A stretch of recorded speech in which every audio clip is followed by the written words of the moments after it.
Bienvenidos al primer capítulo de la seguridad alimentaria y el resguardo de los derechos fundamentales para la vida en La Guajira. En esta serie de 5 programas exploraremos uno de los desafíos más urgentes que enfrenta la comunidad indígena guayú del municipio de Manaure: la desnutrición y la malnutrición, especialmente en niños, madres gestantes y adultos mayores. Una problemática que compromete no solo la salud, sino también los derechos fundamentales y el bienestar de toda la comunidad. Manaure, conocido mundialmente por sus salinas, enfrenta una paradoja. Mientras produce uno de los minerales más esenciales para la vida, sus habitantes padecen los índices más altos de desnutrición del país, con un 27.9% de menores de 5 años en estado de desnutrición crónica. En Manaure, esta cifra alcanza el 35%, afectando particularmente a la población guayú. Hoy nos acompaña un panel excepcional de expertos que nos ayudarán a comprender cómo la política de seguridad alimentaria y nutrición en el país puede materializarse en territorios específicos como este, donde las condiciones climáticas, geográficas y culturales presentan desafíos únicos. Nuestro proyecto busca demostrar cómo las huertas escolares pueden convertirse en espacios pedagógicos que integren saberes ancestrales con conocimientos técnicos modernos, creando así un modelo replicable de soberanía alimentaria. Nos acompaña María Consuelo Vergara, coordinadora de gestión de riesgos y rehabilitación de medios de vida de FAO Colombia, experta en políticas públicas de seguridad alimentaria. María Consuelo, muchas gracias por estar con nosotros. Buen día, muchas gracias por invitarme. Es un honor poder participar en este programa en torno a la seguridad alimentaria y nutricional, que es el tema del mandato central de la FAO. María Consuelo, ¿cuáles consideras que son las principales causas del problema de la malnutrición en el municipio de Manaure y qué acciones están impulsando para superar este desafío? Me gustaría primero señalar que para la FAO, el departamento de La Guajira, así como Manaure, también otros municipios como Uribia, Riohacha, Maicao, son zonas prioritarias dentro de nuestro trabajo, especialmente en lo que tiene que ver con acciones de emergencia y resiliencia de los medios de vida. Este contexto o esta afectación crítica en el aspecto de desnutrición infantil y familiar que vive este departamento y el municipio de Manaure tiene que ver también con las características poblacionales de La Guajira. Entonces es importante recordar que el pueblo guayú es el pueblo más numeroso de nuestro país, de Colombia, con cerca de 400.000 personas que lo componen y que habitan en un 97% en el departamento de La Guajira. Esto es importante porque también es un factor común en diferentes partes del país, que las poblaciones étnicas en general enfrentan graves problemas de desnutrición aguda y en general de seguridad alimentaria y nutricional. Ubicándonos en el departamento de La Guajira, en el municipio de Manaure, claro, la situación en desnutrición ha sido permanente, es un problema muy grave en medio de una zona que es rica porque además tiene costa, tiene posibilidades de tener actividades pesqueras, pero además tiene áreas de sabana. Recordemos también que Manaure es pionera en la producción de sal marina en nuestro país, produce el 70% de sal marina. Así que podemos decir es un contexto que podría tener opciones económicas y opciones alimentarias para la población. Sin embargo, ¿qué encontramos que define esta situación de inseguridad alimentaria y de desnutrición? Uno, pobreza extrema y dificultades críticas en el acceso a servicios básicos. Encontramos altas tasas de desempleo, ingresos por hogar muy bajos y por supuesto esto impacta en que los hogares puedan priorizar y acceder a alimentos nutritivos. El tema de servicios básicos como el agua, que es vital y esencial para la vida, por supuesto que es un factor determinante en lo que está pasando en La Guajira, pero también otros servicios básicos como los energéticos. Tenemos una zona desértica, una zona árida, en donde de manera prolongada los sistemas agroalimentarios, tanto la producción agrícola como los sistemas de ovino y caprinos, que son los principales, este es el principal medio de vida del pueblo guayú, pues se ve afectado por estas sequías prolongadas. ¿Esto qué quiere decir? Daños y pérdidas y dificultades para hacer viable la producción agrícola y ganadera. Otro factor, que puede ser un factor a favor o en contra, pero son los aspectos culturales. El pueblo guayú en su ancestralidad tiene valiosos conocimientos que pueden ayudar a fortalecer la seguridad alimentaria, pero también hay algunas prácticas como por ejemplo el bajo consumo de alimentos que tengan alto contenido nutricional. Todo esto también ayuda a que se incrementen los indicadores de desnutrición aguda, especialmente en la población infantil menor de 5 años. Muchas gracias, María Consuelo. En este contexto, ¿qué programas o proyectos adelanta la FAO en La Guajira para disminuir los índices de malnutrición en el municipio de Manaure? Dentro de las acciones para mejorar esta situación, recomendamos poder generar estrategias que tengan un enfoque territorial, no tanto poblacional, es decir, que se puedan establecer medidas que de manera integral ayuden a recuperar el estado de seguridad alimentaria y el bienestar, no solo de los niños menores de 5 años, sino de toda la familia. Porque finalmente, si focalizamos a nivel poblacional las acciones, terminamos generando criterios de exclusión y eso se llama acción con daño en el ámbito del trabajo humanitario. Para La Guajira es esencial solucionar el acceso al agua de calidad. Por supuesto, es indispensable favorecer la disponibilidad de alimentos en áreas cercanas a las comunidades. Justamente acá el agua es esencial para poder producir alimentos, ¿no? Entonces, si solucionamos el tema de agua, podemos destinar una parte de esa agua para producir alimentos que sean para el consumo de las familias. ¿Cuáles? Los que culturalmente son aceptados, los que hacen parte de la cultura productiva de las comunidades y los que son posibles producir en La Guajira en un contexto de sequía extrema. Entonces no podemos traer especies de otros lugares o que sean muy demandantes de agua, pero hay alternativas para poder hacerlo. Todo el acompañamiento y fortalecimiento de capacidades a las comunidades en aspectos de educación alimentaria, en alimentación saludable, es una estrategia que no puede faltar en las iniciativas que busquen mejorar el estado de seguridad alimentaria y de nutrición de la población, especialmente de la población infantil. María Consuelo, para esta población infantil, la FAO promueve las huertas escolares como estrategia para fomentar la seguridad alimentaria en La Guajira. La FAO a nivel internacional y a nivel nacional promueve la producción de alimentos a nivel de huertas familiares.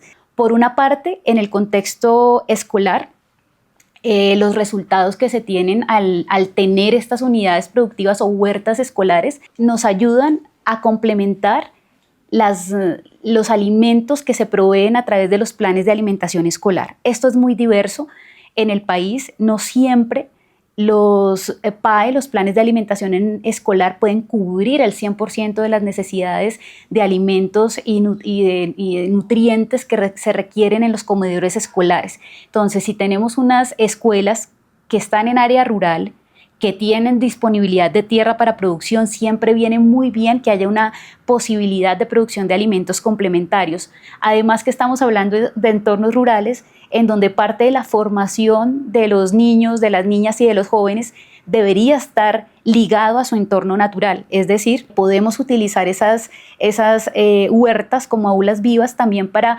proteger y fortalecer esa vocación agropecuaria, porque nos estamos quedando sin personas jóvenes que se dediquen a la actividad agropecuaria. Entonces, aparte de producir alimentos, esto puede cultivar en los niños y en las niñas realmente la esperanza y evidenciar que sí es posible vivir dignamente de la producción de cultivos o de animales. Y esto tiene grandes retos porque los docentes, sobre todo en las escuelas que tienen este énfasis agropecuario, tienen formación agropecuaria, les gusta y nos han ayudado en varias experiencias a facilitar toda esta adaptación dentro de los planes curriculares. Es decir, ha sido un trabajo en doble vía. Desde los procesos de huertas familiares se pueden generar espacios de laboratorios en campo para poder aplicar las ciencias básicas en matemáticas, en física, en biología, en química, pero a la vez también vamos mostrándole a estas poblaciones jóvenes cómo es posible producir alimentos diversos, cómo es la importancia de la inocuidad, de la adaptación al cambio climático, etc. Entonces, la producción de alimentos a nivel familiar, ¿por qué la promovemos? Uno, se incrementa la disponibilidad de alimentos y alimentos diversos y de calidad. Por ende, se mejora la seguridad alimentaria de toda la familia. Tercero, si durante esa producción de alimentos integramos estas medidas que hagan a las comunidades mucho más fuertes para enfrentar la sequía, las inundaciones, inclusive en la lógica del conflicto. Otro elemento es esta reconstrucción de tejido social, tanto en torno a la huerta escolar como a las unidades productivas familiares, porque se promueve este trabajo colaborativo. Así es, María Consuelo. Gracias por compartir con nosotros la labor y la visión de la FAO frente a este desafío. Muchas gracias por la invitación. Ha sido un honor poder participar, compartir nuestras experiencias sobre seguridad alimentaria y nutricional en La Guajira. Las políticas internacionales y nacionales encuentran su verdadero valor cuando logran adaptarse a la realidad de cada territorio. Para poder entender cómo esta visión se vive desde dentro de la comunidad, nos acercamos ahora a la voz de una lideresa guayú, que combina la mirada institucional con la experiencia de su propio pueblo. Buenos días, Kenia. Para nosotros es muy importante que nos estés acompañando en este espacio como lideresa guayú. Tu voz es fundamental para entender cómo las comunidades viven, sienten y defienden la digna alimentación desde su propia cosmovisión.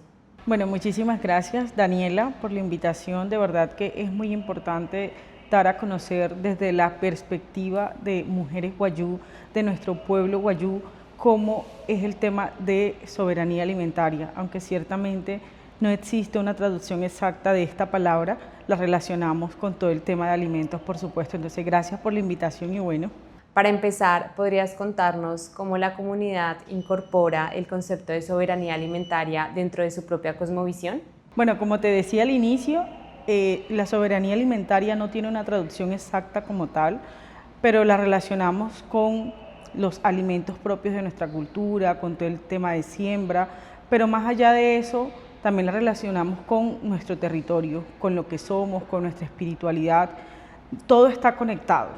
O sea, la soberanía alimentaria desde nuestro pueblo guayú está vista desde nuestra cosmovisión, de cómo vivimos, de cómo nos relacionamos con nuestro territorio, frente al entorno, qué podemos sembrar en qué época, dependiendo como todo el tema de épocas de lluvia. Recuerda también que la Guajira está dividida como en alta, media y baja Guajira. Entonces, en la zona alta y media es mucho más difícil poder sembrar por el tema de lluvias, pero en la baja pues ya es más fácil, pues hay zonas mucho más verdes, hay más acceso a agua, pero la soberanía alimentaria para nosotros como pueblo guayú es definitivamente poder hacer esos intercambios a los que le llamamos trueques entre nosotros mismos, poder no depender del Estado o ir a comprar alimentos, sino los que nosotros mismos podamos tener en nuestro propio territorio, porque la misma tierra nos los ofrece, porque los trabajamos con nuestras propias manos. Entonces, la soberanía alimentaria es lo que a nosotros nos permite ser independientes, pero solo dependientes de lo que es la tierra, o sea, de lo que realmente produce la tierra para nosotros. Perfecto. En este mismo sentido, Kenia, para la cultura guayú, ¿qué significa el territorio, el cuidado ambiental y el ejercicio de la agricultura? Bueno, el territorio lo es todo. Si hablamos de territorio, ya estamos hablando de todo. El territorio es, muchos podrán decir que es una parte de tierra que tiene un límite de tal a tal para tales personas o tal comunidad. Para nosotros los guayú no se da de esa manera, porque el territorio es un espacio colectivo en el que vivimos, en el que también están los espíritus de nuestros ancestros, es la tierra que nos ofrece agua, la tierra que nos ofrece animales, la tierra que nos ofrece cómo vivir, pero que también están las almas de quienes han estado antes de nosotros. Entonces, todo el espacio territorial en tierra, lo podríamos decir, también compone un espacio importante para nosotros de convivencia, de las familias, de quienes también están alrededor de nosotros y que obviamente esto está ligado a todo el tema ambiental. ¿Cómo le llamamos nosotros este tema ambiental? Muy distinto a cómo se ven en otros pueblos indígenas del país y podríamos decir hasta del mundo, porque nuestra conexión de lo ambiental está también relacionado muy con lo que es espiritual. Entonces, nos permite saber en qué tiempo podemos ir a talar un árbol para construir una enramada que esté demasiado seco, o sea, no lo podemos hacer si está todavía verde o biche, como le podríamos decir.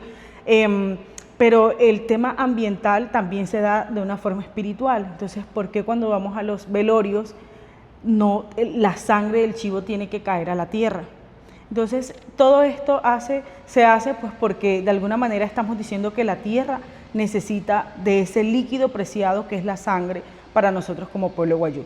Ahora, actualmente me podrían preguntar, pero por Dios, cuando entramos a Riohacha o cuando entramos a Uribia, vemos tanto plástico, o sea, ¿dónde está esa cultura ambiental o esa protección ambiental que el wayuu hoy tanto dice que es? Pues no somos tampoco ajenos a todo lo que está pasando hoy en el mundo y ciertamente tenemos que reconocer que parte de lo que es el cuidado a nuestro espacio territorial hoy no es el mismo de muchos años. Y pensando en esos desafíos, ¿cuál ha sido el impacto del cambio climático en la seguridad alimentaria del pueblo wayuu? Cuando escucho tantas palabras que realmente no encontramos una traducción exacta o un significado de lo que es para nosotros como pueblo wayuu, lo que es el cambio climático, y te lo diría como muchas mujeres y como un pueblo wayuu realmente en territorio, lo que te decimos es cómo nos afecta. Pues hoy no tenemos agua, hoy no tenemos cómo sembrar, hoy los animales no son los mismos que teníamos anteriormente, la cantidad ha disminuido notoriamente pues, por la falta de agua y creemos o en los espacios en que hemos estado le hemos atribuido muchísimas cosas a la minería, a los proyectos que llegan a explotar la tierra, pero bueno, de alguna manera los wayuu que nos hemos ido como educando o poder leer o mirar en videos por qué se dan estos cambios climáticos, podemos entender un poco más, pero para nosotros como pueblo wayuu esto se da por múltiples factores y obviamente es porque no hemos respetado muchas cosas de la naturaleza, porque se han talado árboles para hacer carbón artesanal, porque está el tema de la minería, porque hoy se hacen proyectos y no se hace todo un ritual de entrada o de salida de cada uno de los proyectos. Es lo que realmente una mujer wayuu, un pueblo wayuu como tal, te diría bajo lo que es nuestro propio sistema en territorio. Ahora, yo como mujer wayuu trato de relacionarlo un poco con el conocimiento que he adquirido de todo lo que ustedes son, que los llamamos totalmente occidentales o arijunas, pero sin desprenderme de lo que es mi cosmovisión y mi cultura.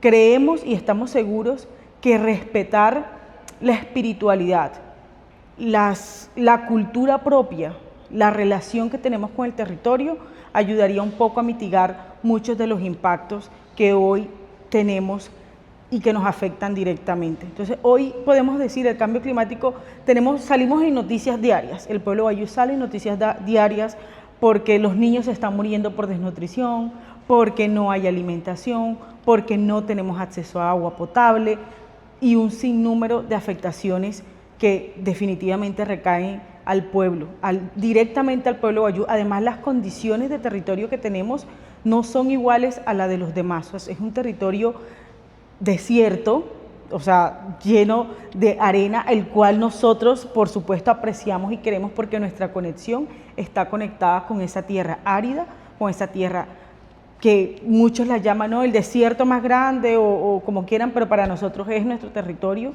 Aprendimos a vivir en él, lo amamos porque hay una conexión ya espiritual con ese espacio territorial donde estamos, porque ahí reposan las almas de nuestros mayores, es el territorio en el que hemos crecido, en el que ya nos relacionamos. O sea, todo para nosotros en el territorio tiene vida. Kenia, muchas gracias por tu participación, tu testimonio desde la perspectiva wayuu nos muestra cómo la seguridad alimentaria trasciende del simple acceso a los alimentos a una conexión con la identidad, la cultura y la cosmovisión de tu pueblo.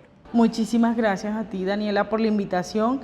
Como te decía, aunque soberanía alimentaria como tal no tiene una traducción en nuestro pueblo wayuu, lo conectamos con nuestros alimentos, con lo propio que podemos nosotros hacer con nuestras manos, que no seamos dependientes del Estado, sino de lo que nosotros podamos generar para mantenernos, para conservar nuestro territorio y, por supuesto, dar de comer a nuestros hijos, porque de eso se trata.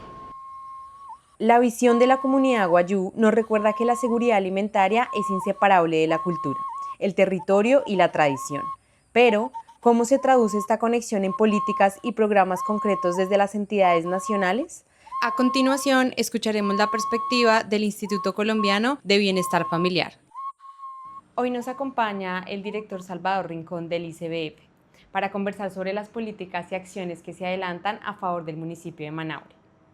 Director, para empezar, ¿usted podría contarnos cuál es la política de formación nutricional del ICBF y cómo espera impactar la niñez de Manaure? Sí, desde el Instituto Colombiano de Bienestar Familiar hemos venido implementando una política de salud para la alimentación o salud alimentaria. Sabemos que es importante al llegar a los territorios empezar un diálogo intercultural con cada una de las comunidades que hay en dichas regiones del país y sobre todo en la zona apartada de Colombia, que es donde estamos haciendo presencia, precisamente regiones como Guajira, Chocó, Bichada, que son las de mayor incidencia de casos de mortalidad por desnutrición en Colombia. Allí estos diálogos han permitido que nosotros nos acerquemos a la comunidad como lo ordena la Corte Constitucional, respetando los saberes ancestrales, y con ellos hemos encontrado una oportunidad precisamente allí, en la diferencia en cómo ellos han abordado las diferentes formas de alimentarse en territorios desde hace muchos años, y cómo nosotros desde el interior del país y desde nuestras culturas podemos también aportarle para evitar que en estas regiones la gente se alimente mal, para lograr también que se consiga disminuir la mortalidad por desnutrición en estas regiones del país, y también de la misma manera lograr rescatar o apoyar a los niños que han presentado casos de riesgo de desnutrición o desnutrición aguda, moderada o severa en estos territorios. Director, muchas gracias. ¿Y usted podría contarnos cómo se articula la política educativa del ICBF con las prácticas ancestrales de la comunidad wayuu en el municipio de Manaure? Sí, nosotros desde la Dirección Nacional hemos recibido la instrucción de nuestra directora Astrid Eliana Cáceres para construir minutas que cada vez más sean flexibles, que permitan involucrar en los territorios estos productos que son propios de cada una de las regiones, puntualmente en Guajira. Allí en Guajira nosotros hemos permitido, por ejemplo, que en el tema del aporte de proteínas, pues las comunidades que están cercanas al mar tienen por costumbre el consumo de pescado, las comunidades que están ya más hacia el interior del país tienen por costumbre el consumo del chivo como proteína, y en otras más hacia el sur se consume también el huevo, la gallina. Entonces, en la medida en que en cada uno de estos territorios se puede involucrar algunos productos, se han venido permitiendo los mismos. Por ejemplo, el frijol guajirito, el pequeño frijol que se consigue allí en esta zona de la región de Guajira, también la uyama, el maíz, todo esto es propio de allí de esta región y se ha venido involucrando cada vez más en las canastas que se entregan en este territorio, y de la misma forma permitiendo el microcircuito de compras locales que hace también una dinamización de la parte económica de estas comunidades. Director, y en este momento, ¿qué estrategias de formación contempla el ICBF para vincular a la familia y la comunidad wayuu? Sí, es un trabajo que se viene haciendo ya desde mucho tiempo atrás. Nosotros sabemos que estos diálogos se tienen que dar alrededor de los alimentos. Entonces, en programas, por ejemplo, como los que tenemos nosotros en primera infancia, en familias, en la Dirección de Nutrición, tenemos momentos de reencuentro con las familias, es decir, las comunidades una o dos veces por mes se encuentran alrededor de sus alimentos, en el prepararlos, pero también en el cocinarlos y luego al verlos servidos en la mesa, y se generan unos diálogos alrededor de la alimentación. Allí hay momentos propios de su cultura, por ejemplo, en los momentos en que se está celebrando el tema de un entierro, del fallecimiento de un familiar, se reúne toda la comunidad alrededor de este sepelio, y allí durante varios días se preparan, se consumen alimentos en familia y se dialoga, y este es un ejercicio propio de esta cultura del cual hemos venido aprendiendo nosotros al interior del instituto. Son estos momentos los que permiten que las familias se reencuentren y que a partir de ellas se construyan también nuevos saberes. Nosotros hemos permitido también al interior del instituto el que se vaya involucrando en diferentes regiones del país, y puntualmente en este momento en Guajira, productos propios, repito, de cada región. Eso no se venía haciendo, las minutas anteriormente en otros gobiernos se imponían desde Bogotá, hoy se construyen con las regiones, con las comunidades. Y en este momento, ¿cómo se articula el ICBF con otras instituciones públicas para poder cumplir las metas de la sentencia T302 de 2017? Sí, la sentencia T302 impone unas tareas propias al gobierno que nos hace articularnos. Esa interdisciplinariedad en diferentes entidades del Estado permitió la creación del MESEP. Es un organismo que permite la articulación de todos los ministerios o entidades del gobierno nacional para entrar allí a resolver un estado de inconstitucionalidad de cosas. Es así como nosotros desde el ICBF, por ejemplo, hacemos lo propio en lo que tiene que ver con la apuesta institucional, los programas de primera infancia, los programas de prevención a la desnutrición, de familias también hace su trabajo de intervención allí, jóvenes también, programas de infancia y adolescencia también se tienen allí programas. Si queremos lograr esa cifra de 0, que es la que deseamos todos los colombianos, 0 mortalidad por desnutrición en Colombia, tenemos que intervenir esa etapa temprana de concepción, cuando la mamá está con su bebé en el vientre. ¿Para qué? Para hacerle los controles de seguimiento de su embarazo, es decir, activar la ruta materno-perinatal. En esas 3 ecografías que se le deben hacer en cada trimestre se lograría intervenir tempranamente para mirar si hay retardo en el crecimiento intrauterino. Si allí se ve que hay un percentil que está muy bajo en el crecimiento del bebé, inmediatamente tiene que entrar al manejo la mamá, y los programas de nuestra Dirección de Nutrición del ICBF contemplan el que la mamita entre a ser parte de estos programas para hacerle un acompañamiento con alimentación a sus familias, pero ella también nutricionalmente con la bienestarina mamá, y esto hace que cuando nazca el bebé no vaya a venir con retardo en su crecimiento, porque desde allí empezaríamos a tener que atender a un niño que ya tiene un problema. Si lo tomamos en su vientre, vamos a evitar que esto suceda y tempranamente lo vamos a abordar. Claro que sí. Y en este contexto, director, ¿qué mensaje usted desea dejarle a los docentes, padres y cuidadores para alcanzar una sana alimentación en los niños y jóvenes del municipio de Manaure? Desde el instituto hemos venido cualificando cada vez más estos saberes que no tienen que ser de un profesional. Los conocimientos se los entregamos a la comunidad para que ellos tempranamente sepan que, por ejemplo, el exceso de sal, el exceso de azúcares, el exceso de grasas, estas grasas trans sobre todo, van a llevar a que cuando la persona llegue a su edad adulta tengan diabetes, hipertensión, cardiopatías, problemas incluso de cáncer. Y si se le explica a la comunidad que debe comer de una forma sana, que debe comer alimentos traídos de la tierra al campo como queremos nosotros y no ultraprocesados, pues vamos a tener unas nuevas generaciones mucho más saludables a futuro. De la misma forma también decirle a ellos que tempranamente, sobre todo en estos territorios donde hay dificultades para el tema de la alimentación, identifiquen cuando uno de sus hijos está en problemas. Y estos saberes se los hemos venido entregando en los diferentes talleres que hacemos con las comunidades para que sean ellos, sus propios padres, primeramente quienes identifiquen estos signos clínicos que permitirían salvarle la vida a sus propios hijos. Las estrategias que nos comparte el ICBF muestran un enfoque integral que va más allá de la simple entrega de alimentos, incorporando así el respeto, la formación y las prácticas culturales. Agradecemos mucho su participación y el compromiso del ICBF con los niños de la comunidad Wayuu. Hemos escuchado hoy análisis fundamentales sobre cómo la Política Nacional de Seguridad Alimentaria puede materializarse en territorios específicos como Manaure, incluyéndose en la cosmovisión del pueblo Wayuu y fortaleciendo la participación comunitaria. Las huertas escolares emergen como una estrategia integral que no solo aborda la seguridad alimentaria, sino que también preserva saberes ancestrales y fortalece la identidad cultural Wayuu. Los testimonios de nuestros invitados nos muestran que la solución a la problemática de la malnutrición en La Guajira requiere un enfoque integral que articule políticas nacionales, respeto por la cultura Wayuu, participación comunitaria y trabajo interinstitucional coordinado. En nuestro próximo encuentro profundizaremos en El saber se siembra. Conoceremos testimonios directos de maestros, estudiantes y sabedores Wayuu que están haciendo realidad esta integración entre conocimientos ancestrales y técnicos modernos en las huertas escolares. Agradecemos a María Consuelo Vergara, coordinadora del área de gestión de riesgo y rehabilitación de medios de vida de FAO Colombia, a Kenia Ojado, secretaria de Asuntos Indígenas de la Gobernación de La Guajira, y a Salvador Rincón Santos, director de Nutrición del ICBF, por sus valiosos aportes. Este es un proyecto del Ministerio de Ciencias, Tecnología e Innovación, programa Orquídeas, con la realización de la Universidad Cooperativa de Colombia, comprometido con el fortalecimiento de la seguridad alimentaria y los derechos fundamentales de la comunidad Wayuu. Hasta nuestro próximo encuentro.